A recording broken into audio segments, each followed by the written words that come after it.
Olá, eu sou o Reinaldo, sou membro fundador da Valinor e especialista em Tolkien, e este é mais um episódio do podcast Eu, a Doguinha e Tolkien, no qual eu aproveito para conversar com vocês sobre Tolkien enquanto eu caminho com a minha doguinha picareta e treteira. Então, se houver latidos no fundo, vocês já sabem de quem é a culpa.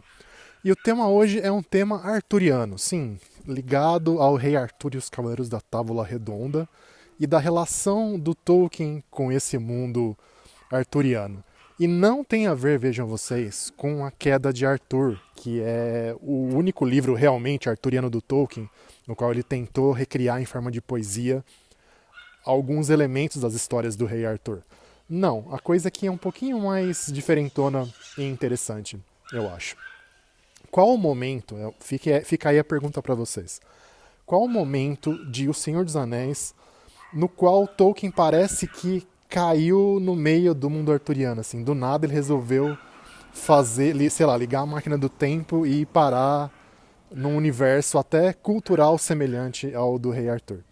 Eu falo isso com base numa ideia que me foi sugerida pelo Corey Olsen, o Tolkien Professor, hoje talvez um dos especialistas americanos mais populares sobre a obra de Tolkien.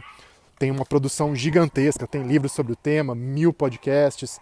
Já fez também um podcast justamente sobre a morte de Arthur, que é o grande livro, talvez o grande livro em inglês lá do século XV, final do século XV, que tenta juntar todas essas narrativas sobre o Rei Arthur. E ele fez esse paralelo, realmente tem tudo a ver, e eu queria compartilhar com vocês por aqui. Não sei se vocês lembram, ali no finalzinho do Retorno do Rei, em que finalmente o Elmer, depois de Elmer, o novo rei de Rohan, né, que sucedeu ao rei Felden, seu tio, depois de toda a pancadaria, depois da destruição do Anel, quando tá tudo ficando mais calmo, ele vai para Minas Tirith para a coroação do Aragorn e ele finalmente conhece tanto a Arwen, né, a nova rainha de Gondor, filha do Elrond, de sangue élfico, quanto a própria Galadriel.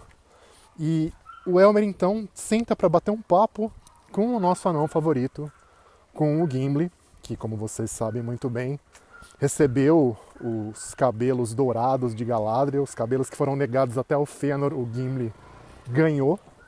E, obviamente, é um grande fã, um grande quase adorador da beleza da Galadriel, desde o momento em que ele passou por Lothlórien.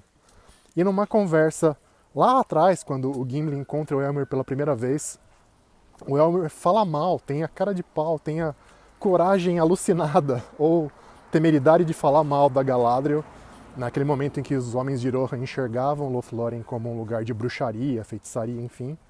E o Gimli fica muito bravo com ele. E aí o Gimli exige dele então que em algum momento ele vai ter que recuar dessas palavras duras contra a Galadriel. E depois que acontece toda a pancadaria e tudo dá muito certo, os dois se tornam amigos, o Elmer vira pro Gimli e fala: olha, desculpa, eu não vou ter que não vou ser capaz de reconhecer, como você disse, Gimli, que a Galadriel é a dama mais bela de toda a Terra-média, de todo o mundo. E o Gimli já começa a ficar esquentado: será que eu devo pegar meu machado? A gente vai duelar aqui.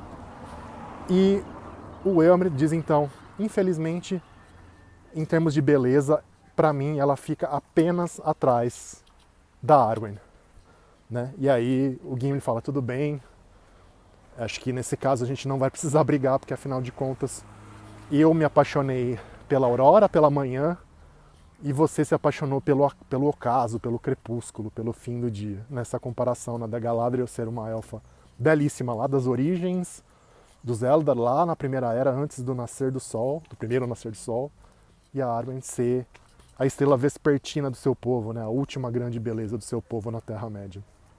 Agora, o que tudo isso tem a ver com o Rei Arthur?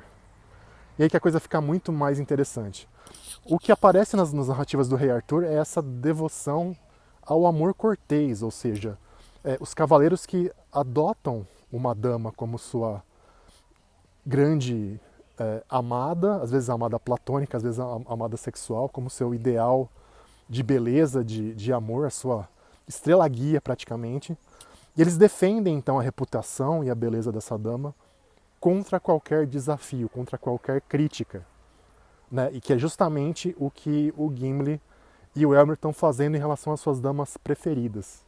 Assim como o Sir Lancelot, famoso Sir Lancelot, tem esse comportamento em relação à rainha Guinevere, a esposa do rei Arthur, e outros cavaleiros ao longo das narrativas da Távola Redonda também tem esse comportamento, cada um em relação à sua própria dama, né? Só que a diferença aqui é que muitas vezes, no caso dos cavaleiros, existe um amor adúltero que acontece, que é justamente o que a gente vê no caso do Sir Lancelot com a rainha Guinevere, e muitas vezes eles, por causa dessa defesa, eles acabam indo pra pancadaria mesmo, para defender a honra e a posição de mais bela de todas, cada um da sua dama. Nesse caso, ainda bem, nem o Gimli, né, comete adultério com a Galadriel e deixa o pobre Celeborn mais, digamos, um pouquinho mais guampudo.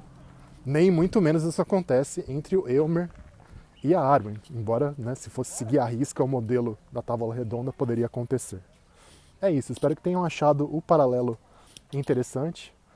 Fica aí o convite para conhecer melhor essa literatura arturiana, que é muito bacana. Por enquanto é isso, obrigado pela atenção, até a próxima e, como sempre, namare a Deus, pessoal.